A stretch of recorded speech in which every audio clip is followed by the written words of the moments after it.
अस्सलाम वालेकुम नाज़रीन। इमरान खान साहब अजीब अजीब आवाज़ निकालते थे। इमरान खान साहब को बहुत सारी फैसिलिटीज़ अवेलेबल है, देसी घी में पराठे खाते हैं। यानी ये इंटरव्यू देख के आपको लगेगा कि जो इंजीनियर साहब है वो तौहीन मज़हब के किसी मुकदमे में जेल काट के नहीं आए हैं, बल्कि इमरान खान के मालूमात इकट्ठे करने के लिए जेल भेज दिए गए थे।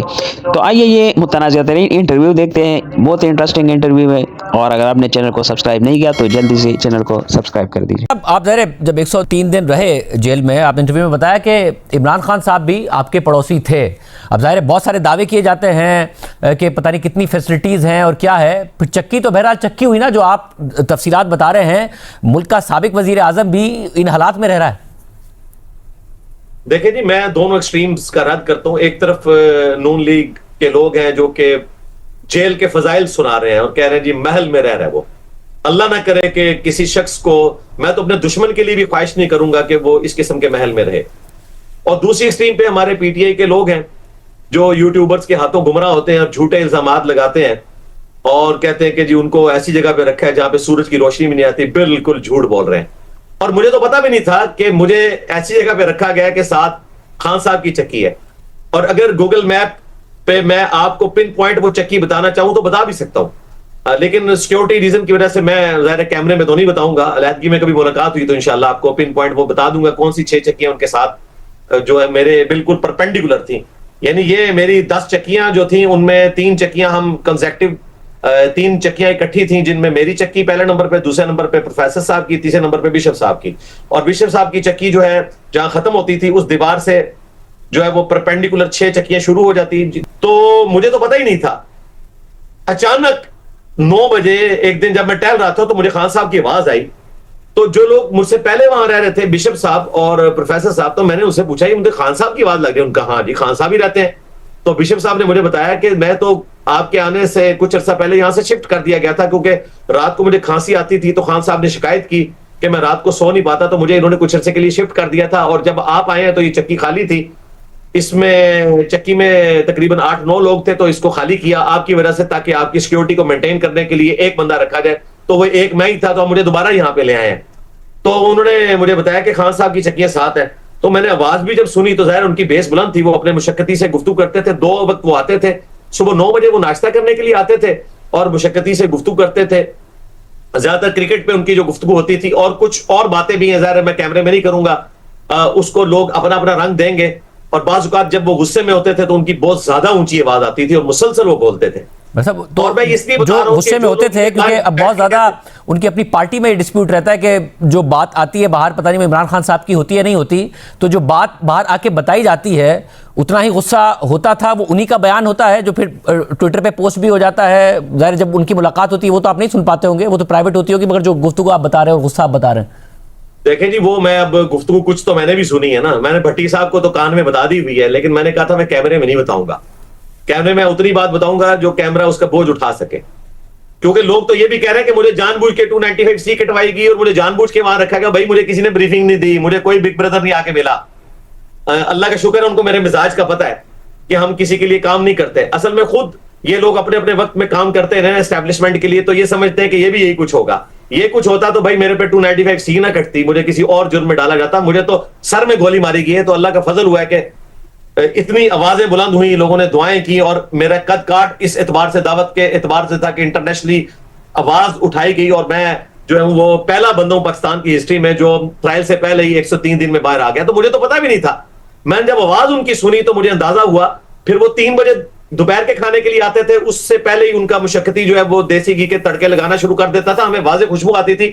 और देसी घी की पहचान इसलिए कि मैं भी देसी घी का पराठा खाता हूं, इसलिए मुझे देसी घी की पहचान है। और ये जिन दिनों बाहर एक इतने मामला चल रहे थे ना, जिसमें ये ट्वीट्स का मामला था, चूंकि मैं टेलीविजन भी अंदर देखता था, अखबार भी आती थी, तो वो उन दिनों वाकई खान साहब बहुत ज्यादा गुस्से में थे और इतनी बुलंद आवाज में वो गुफ्तगू करते थे कि उनकी आवाज इस तरफ आती थी। वैसे तो बीच में एक दीवार थी, ओपन एरिया था हमारा भी, ऊपर से सिर्फ सलाखें थी उनके भी। तो मैंने क्रिकेट वाली बात तो सुनी, इसके अलावा बहुत कुछ सुना, लेकिन मैं वो बयान नहीं करना चाहता, क्योंकि अगर मैं वो बयान करूंगा तो शायद खान साहब के लिए मुश्किलात खड़ी हो जाए और खान साहब के चाहने वाले कहेंगे कि इंजीनियर साहब जो है ना वो वही वाले बयानिया बयान कर रहे हैं जो दूसरे कह रहे हैं। बहरहाल मैं एक जुमले में कवर करूंगा कि खान साहब इंतहाई फ्रस्ट्रेटेड हैं अंदर, और ये जेन्युइन है। मैं भी उनकी जगह 2 साल अंदर रहता, शायद 2 साल से पहले मैं भी फ्रस्ट्रेट हो जाता। वो एक समझ लें कि उनकी इस्तकामत है कि उन्होंने एक मुश्किल वक्त एक एक्सट्रोवर्ट बंदे ने वहां पे गुजारा है और उनके लिए बहुत मुश्किल वक्त है। और मैं तो यही रिक्वेस्ट करूंगा कि उनके लिए दुआ करें कि अल्लाह हिना ताला साहब, जो उनके लिए सामने एक हो या एक हो या 6 चकिया हो, जेल बहरहाल जेल होती है, जेल की सख्ती बहरहाल जेल की सख्ती होती है। बिल्कुल ऐसा ही है। मैंने यकीन करें कि मैंने जेल की चक्की में उनके लिए दुआ की है। यानी मैं अंदर जाके ज्यादा दुखी हुआ कि एक एक्स प्राइम मिनिस्टर है और इस तकलीफ से वो गुजर रहा है। बाकी उनके जो कोर्ट्स में केस का मामला है वो तो कोर्ट्स ने डिसाइड करना है, लेकिन एक बंदे को दुख होता है ना कि मतलब एक तकलीफ से एक बंदा गुजर रहा है और उसकी तकलीफ फिर वो ऊंची आवाज में गुफ्तगू करता है, फ्रस्ट्रेट होता है और उसकी गुफ्तगू सुनाई देती है ऊंची आवाज में, बहुत ऊंची आवाज में। और मुशक्कती तो बेचारा आगे से कुछ बोलता ही नहीं था। और बाकी मुझे यानी वक्तन फक्तन और चीजें भी पता चलती थी। जो चीजें मैंने खुद सुनी हुई है उसका तो मैं डिनाइल कर ही नहीं ना सकता। और जो ड्यूटीज चेंज होती थी, मेरे पास लोग आते थे और मुझे बताते थे, और उसमें कुछ लोग ज्यादातर तो मेरे स्टूडेंट्स थे, मुझे बता देते थे कि जी ये बात हुई, ये बात हुई, क्योंकि वहां पे ड्यूटीज चेंज होती रहती है। एक महीने के अंदर ड्यूटी चेंज हो जाती है, जो उधर वाली ड्यूटी अलग, मतलब दरमियान में ये हुआ कि उनकी फैमिली से मुलाकात नहीं हो रही थी और ये बात कही जा रही थी कि उन्हें बिल्कुल सॉलिटरी में रख दिया गया है, किसी से मिलने नहीं दिया जा रहा है, धूप तक रसाई नहीं है और बहुत बुरी कंडीशंस में रखा हुआ है। वो क्या पीरियड था? क्योंकि आपने इंटरव्यू में कहा कि आपने नहीं सुनी उनकी कुछ अरसे के लिए आवाजें। जी वो झूठ बोल रहे थे बिल्कुल। जिस अरसे में मैंने नहीं सुनी तो उसमें भी मैंने कंफर्म कर लिया था कि वो दूसरी तरफ बैठते हैं। लेकिन उससे पहले भी जो मैं टीवी पे देखता था ना, उसमें भी यही बातें हो रही थी कि उनके साथ यही चल रहा है। वो तो कई बार ये कह चुके हैं। लेकिन अंदर जब मैं गया तो मुझे एहसास हुआ कि यार ये तो मतलब बिल्कुल झूठ बोल रहे थे कि उनको कोई बिल्कुल अलग रखा है। वो मशहूर जगह है। और उससे पहले मैं आपको बताऊं, मैं अब ये भी नहीं बताना चाहता, उनकी सिक्योरिटी ब्रीच हो जाएगी, कि वो जो चक्कियां जिनमें खान साहब रह रहे हैं, खान साहब से पहले और बड़े लोग भी उन्हीं चक्कियों में रह के गए हैं। अगर मैं अब उनके नाम बताऊंगा वो कौन से लोग हैं तो फिर लोगों को पिन पॉइंट पता चल जाएगा। जाहिर उनकी लाइफ को भी तो थ्रेट है ना। जरूरी नहीं कि कोई एक्टिविटी इधर से परफॉर्म हो, बाहर से भी लोग परफॉर्म कर सकते हैं। तो मैं उनकी सिक्योरिटी को ब्रीच नहीं करना चाहता। मुझे एक्जैक्टली लोकेशन पता है कि वो किस जगह के ऊपर है। तो बहरहाल मैं आपको बताऊं, उनको अल्हम्दुलिल्लाह वहां पे फैसिलिटीज भी मिली हुई हैं, उनको नट्स भी मिलते हैं, जूसेस भी मिलते हैं, सब कुछ है। और ये कोई ऐसी बात नहीं है। और खान साहब ने कभी खुद इस तरह की स्टेटमेंट नहीं दी है कि मुझे खाने में कुछ नहीं दिया जाता या मुझे भूखा रखा जाता है। कभी उन्होंने ऐसी बात नहीं की। मैं नहीं समझ ये बात आपने दुरुस्त कही, क्योंकि जो कोर्ट रिपोर्टर्स हैं जब भी उनकी हेयरिंग हुई है तो वो ये बताते हैं कि इमरान खान साहब ने कभी ऐसी कोई शिकायत नहीं की है। ये शिकायत दीगर लोगों की तरफ से कर दी जाती है। खाने वाने के हवाले से उन्होंने बताया कि अक्सर तो इमरान खान साहब ने सामने ही खाना खाया जब वो हेयरिंग के लिए आए, तो ये वाली शिकायत इमरान खान साहब की तरफ से नहीं की गई है। बट मुझे ये बताइएगा कि खबरों तक रसाई है उनकी या नहीं है, कि बाहर क्या हो रहा है उस तक रसाई है उनकी? ये बिल्कुल रसाई है। उनके कमरे में एलईडी लगी हुई है। और ये उनको सिर्फ फैसिलिटी नहीं मिली हुई है, पूरे अडयाला में फैसिलिटी मौजूद है। टेलीफोन की फैसिलिटी भी मौजूद है और एलईडी वाली भी। और एलईडी वाला मुझे इसलिए कंफर्म है कि वहां पे जिस बंदे की ड्यूटी थी कुछ अरसा, वो मेरा स्टूडेंट था। फिर जब मेरी तरफ लगी तो मैंने बाई चांस एक दिन उससे डिस्कस किया तो उसने कहा मेरी ड्यूटी रही है। फिर उसने मुझे ये भी बताया कि 2 अखबार भी आते हैं। और फिर उसने मुझे एलईडी का भी बताया और बाकी सारी चीजें। मैंने कहा यार ये जो बातें हम सुनते हैं खाने के पॉइंट ऑफ व्यू से, उनका हाँ ये आती है। और डॉक्टर वाली बात भी दुरुस्त थी, क्योंकि जो हाई प्रोफाइल केसेस होते हैं ना तो उनका रोजाना एक दफा मेडिकल चेकअप होता है। और मेरी भी बकायदा एक शीट बनी हुई थी, मेरा भी रोजाना ब्लड प्रेशर चेक किया जाता था। हालांकि मैंने उन्हें रिक्वेस्ट की थी कि मुझे कोई क्रोनिक मसला नहीं, अल्हम्दुलिल्लाह 48 ईयर्स की एज में भी अल्लाह का शुक्र है मेरे साथ कोई ऐसा मसला नहीं। अल्लाह ने फजल किया, 103 दिन में मैं एक दफा भी बीमार भी नहीं हुआ।